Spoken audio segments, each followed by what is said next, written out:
the encyclopedia test. In June 2017, Pedro Ruiz and Mona Lisa Perez decided their YouTube channel needed more views. Their wholesome family videos weren't working, so they switched to pranks. The numbers went up. Pedro figured if pranks worked, extreme pranks would work even better. So, he came up with a simple test. See if a book could stop a bullet. He would hold a 1.5 encyclopedia to his chest. Mona Lisa would shoot it from 1 foot away. Simple. They set up cameras and invited over 30 friends to watch. The gun they chose was a Desert Eagle, one of the most powerful handguns in the world. She pulled the trigger. The bullet went straight through the book and killed Pedro instantly. Mona Lisa called the police and claimed she'd accidentally shot her boyfriend. The footage said otherwise. She pleaded guilty to manslaughter and got 180 days in prison. The video went viral worldwide, just not how they planned. Who wants some of this? It was 2004 in Wales when a young man invited friends back to his apartment after a night of heavy drinking. The party continued at his place, and that's when he got a brilliant idea. He pulled down his trousers and stuck himself out the window, yelling, "Who wants some of this to the street below?" His friends grabbed him before he could fall out of the 3-story window. The next morning, he admitted it had been pretty stupid. He promised he'd never do anything like that again. That very evening, he was drunk again, and once again he pulled down his trousers and started yelling, "Who wants some of this?" Out the window! This time, his friends weren't close enough to grab him. He tumbled out of the 3-story window and died on impact. The patriotic hat. On July 4th, 2024 in Summerville, South Carolina, Alan Ray McGrew decided to take his patriotic costume to the next level. The 41-year-old HVAC technician was hosting a neighborhood block party dressed in a red, white, and blue Uncle Sam outfit with a top hat. The drinking had started around 6 p.m. Fireworks were planned for the evening. Alan loved his country and looked forward to celebrating each year. At around 10:20 p.m., Alan placed a large firework right on top of his Uncle Sam hat. His wife, Paige, thought he was just messing around. Surely he wouldn't light something on his head. He'd already lit it. The firework exploded and caused what paramedics called massive head trauma. Alan was dead instantly. It had become his own fireworks display, the DIY bungee jump. On July 12, 1997, Eric Biera decided to go bungee jumping on his day off. The 22-year-old fast food worker couldn't find any bungee jumping places in the area, so he figured he'd do it himself. He picked a railroad bridge in Lake Accotting Park, Virginia. It was 70 feet high, perfect for a homemade bungee jump. Eric tied together several bungee cords and reinforced them with duct tape. He was really thinking about safety. He tied one end around his leg and the other to the bridge. Then he jumped. There was just one problem with his plan. Eric never considered that bungee cords stretch when you fall. The cords he tied together were already a few feet shorter than the bridge height. When they stretched, they became even longer than the distance to the ground. Eric hit the pavement 70 feet below with such force that he died instantly. A local man found his body the next morning with the bungee cord still attached to his leg. His grandmother told reporters he was always so smart in school. The fish that fought back. In 1998, a man from Ohio was hanging out with his friend when he got dared to do something stupid. His friend was cleaning out a fish tank and said that one of the fish, about 5 in long, had been eating all the other fish. The man decided to give this fish payback. He would swallow it whole. He had done this trick before, picked up the fish and held it over his mouth. Then he gulped it down. The fish fought back. It got stuck in his throat and was too slippery to pull out. He couldn't breathe and struggled for several minutes while his friend called 911. When paramedics got there, the man was dead, but the fish was still alive with its tail sticking out of his mouth. Both the man and the fish died. The fake robbery. On January 18, 1977, Italian footballer Luciano Riccione had a brilliant idea. The 28-year-old Lazio player known as the Blonde Angel was famous for his pranks. Ray Cioccanè and his teammate Pro Godin decided to stage a fake robbery at their friend Bruno Tabucchini's jewelry store in Rome. They thought it would be funny to scare Bruno and then laugh about it later. They covered their faces and walked into the store with guns out, yelling hands in the air, "This is a stick-up."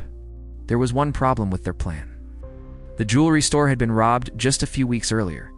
Bruno was scared it would happen again, so he had gotten a shotgun to protect himself.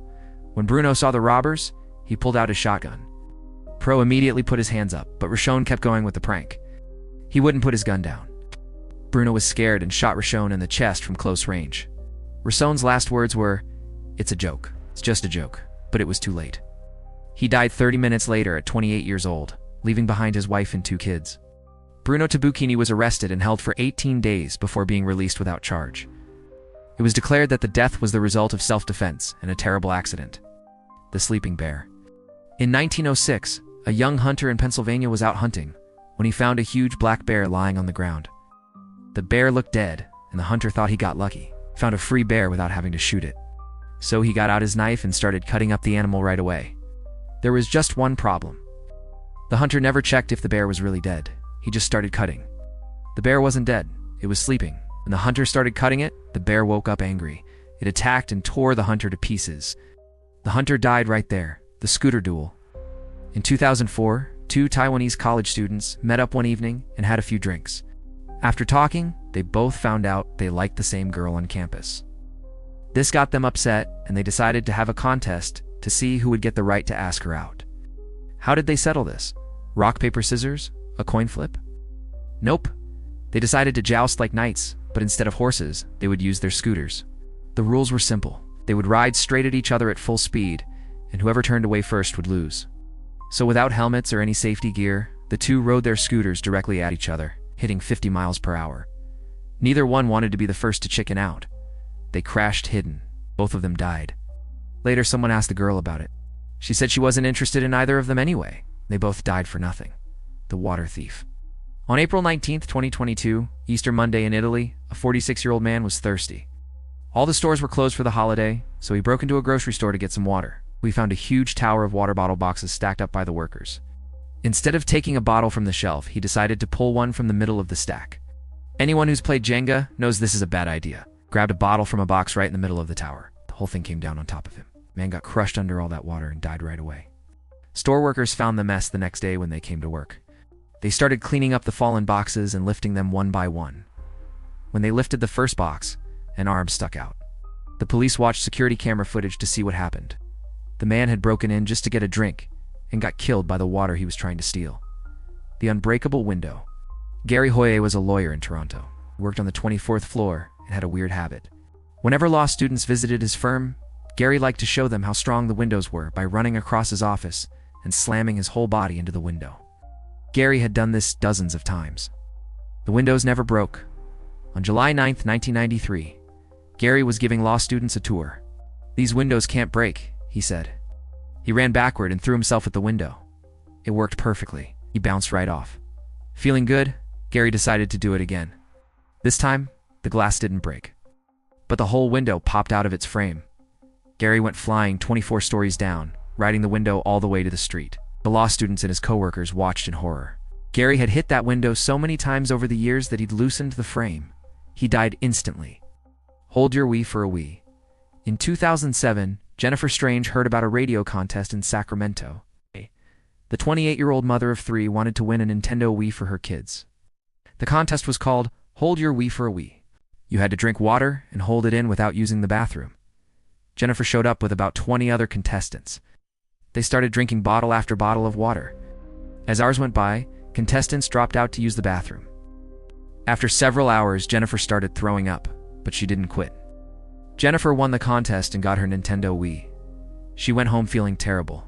The next day, she called in sick with a massive headache. A few hours later, Jennifer was dead. She had died from water intoxication. Too much water made her brain swell up. Her 3 children lost their mother over a video game. Her family sued the radio station and won $16.5 million. Road rage showdown. In 2021, 2 drivers crashed on Interstate 80 in Berkeley. Nobody got hurt, but both drivers got out to argue about it. They didn't pull over. They started yelling at each other right in the middle of the highway. Cars were flying by. 2 men kept shouting and making threats. Then a Mini Cooper came down the road. The driver swerved to avoid the damaged cars, but couldn't miss the 2 idiots fighting in traffic. The Mini Cooper hit both of them. They both died instantly. The Mini Cooper driver was traumatized. The umbrella trick. Back in 1999, a bizarre story out of Bonn, Germany, made headlines. It was said that a local street performer had built his career on extreme tricks. He was normally just a sword swallower, could apparently fit long balloons, metal rods, and even umbrellas down his throat. Crowds loved it. One day during a performance, he decided to push the act further. He grabbed a folded umbrella and began swallowing it to show off his skills. While sliding the umbrella down, he accidentally pressed the automatic release button on the handle. The umbrella snapped open while still in his throat. The crowd watched in shock. The performer collapsed instantly. It sounds like the perfect Darwin Award, but there's one problem. nobody has ever confirmed it actually happened. Sword swallowers themselves later came forward to call the story impossible. A folded umbrella is far too wide to even fit down a throat. That leaves the umbrella trick as one of the most popular Darwin Award legends. But almost certainly nothing more than an urban legend, the falling dog. In 1988, in Buenos Aires, Argentina, a little poodle named Kochi was playing on a balcony. The dog was having fun when it suddenly fell off the railing. Kochi plunged 13 floors down to the street. The poodle landed directly on the head of 75-year-old Marta Espina, who was walking along the sidewalk. The falling dog killed her instantly. But that wasn't the end of it. A crowd rushed over to see what happened. A woman named Edith Solo came over to look at the scene. While Edith was distracted by the carnage, she walked into the street and got hit by a bus. She died too. But the chaos wasn't over yet. An older man saw all this happening and got so stressed out that he had a fatal heart attack on the spot. One falling poodle killed 3 people in 5 minutes. Kochi the poodle probably has the highest kill count of any dog in history. The bridge jump. On May 24, 2019, 2 friends from Texas were driving south through Lake Charles, Louisiana at 2 in the morning. Alejandro Cazares was behind the wheel. Roberto Moreno was riding shotgun. They came to a drawbridge that was up to let boats pass. A safety gate blocked the road. Most people would wait for the bridge to come back down. Not these guys. Roberto got out of the car and pushed the safety gate up out of the way. He jumped back in the car. Cazares drove under the gate and headed straight for the bridge ramp. They stopped for a second at the bottom. Then Cazares put the car in reverse, backed up, and floored it. They were going to jump the gap, like in an action movie. The car went airborne for a brief moment, then it crashed into the water below. The car sank to the bottom. Cazares was trapped inside and drowned. Moreno was found outside the submerged car, but he drowned too. The plastic bag beekeeper. In 2002, a Brazilian farmer found a beehive on his property, so he decided to get rid of them by using fire. The farmer put on gloves, long pants, and a long-sleeved shirt. He sealed everything with tape so bees couldn't crawl into his clothes. Then he put a plastic bag over his head and sealed it tightly around his neck. This would protect his face from bee stings. Finally, he grabbed a torch and went off to burn the hive. A few hours later, he hadn't come back. His worried wife went looking for him. She found him dead under the beehive, but the bees hadn't killed him. In fact, the hive was completely untouched. The plastic bag had worked perfectly, kept out the bees, the smoke, and the oxygen he needed to breathe. The farmer had forgotten to poke air holes in the bag. With his gloves taped down, he couldn't rip the bag off his head. He suffocated trying to protect himself from bee stings. The lava lamp. In 2004, 4-year-old Philip wanted to use his lava lamp. He plugged it in and waited for it to start working. After a few minutes, nothing was happening. The lamp was still cold. Philip was impatient, so he came up with a brilliant plan to speed things up. He took the lava lamp and put it on his hot stove. There was just one problem Philip didn't know about. Lava lamps are only designed to handle temperatures up to 40. A hot stove gets way hotter than that. The lava lamp quickly overheated and exploded. Glass shards flew everywhere. One piece of glass went straight into Philip's heart. He died instantly. The chimney grenade. On January 13th, 2005, 55-year-old Marco decided to clean the chimney in his workshop. He tried using a simple broom, but it was too small for the job. He needed to improvise. Marco figured he needed a chain to pull the broom through the chimney and a heavy object to weigh it down. Looking around his workshop, he found what he thought was perfect, a grenade. His plan was simple.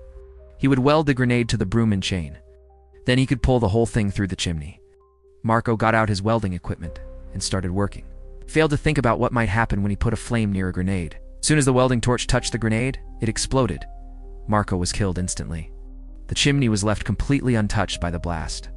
If you enjoyed this video, subscribe for similar ones, and feel free to drop suggestions for the next video in the comments.